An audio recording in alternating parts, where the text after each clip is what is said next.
Subscribe to our YouTube channel and press the bell icon to get the latest updates. एक समय की बात है, एक गांव में एक ब्राह्मण और वैश्या एक दूसरे के पड़ोस में रहते थे। ब्राह्मण पूरा दिन भगवान की पूजा पाठ में लगा रहता था। वो सारा दिन अनंत कर्मकांड करने के लिए प्रसिद्ध था, परंतु उसके मन में स्वयं को महान संत समझने का घमंड था। वो हमेशा भक्तों को त्याग और समर्पण का उपदेश देता था, जबकि वैश्या अपना जीवन यापन करने के लिए नाचती थी। एक दिन ब्राह्मण ने सोचा कि वो वैश्या को उपदेश देगा। ब्राह्मण ने वैश्या को कहा, तुम एक पापिन हो और तुम्हारे पाप कर्मों की संख्या बढ़ती ही जा रही है।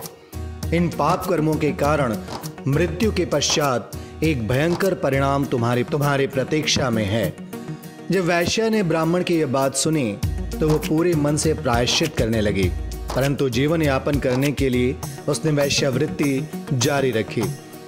इस दौरान उसे एक क्षण भी ईश्वर से क्षमा याचना और विनती करना नहीं छोड़ा।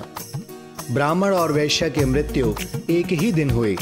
यमदूत वैश्या को स्वर्ग की ओर ले गए, जबकि यमदूत ब्राह्मण को लेकर नरक की ओर जाने लगे। ब्राह्मण चिल्लाने लगा कि अवश्य तुमसे कोई भूल हुई है।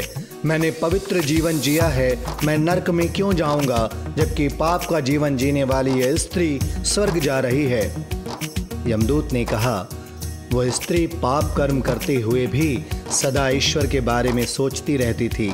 इसके विपरीत तुम हमेशा पूजा पाठ किया करते थे, परंतु तुम्हारा मन सदा तुम्हारी पड़ोसन के पाप कर्म पर लगा रहता था। इसलिए तुम अब वहां जा रहे हो जहां पापी पाए जाते हैं। हम क्या बनेंगे इसका निर्धारण हमारे कर्मों से नहीं, बल्कि हमारे विचारों से होता है। Subscribe to our YouTube channel and press the bell icon to get the latest updates.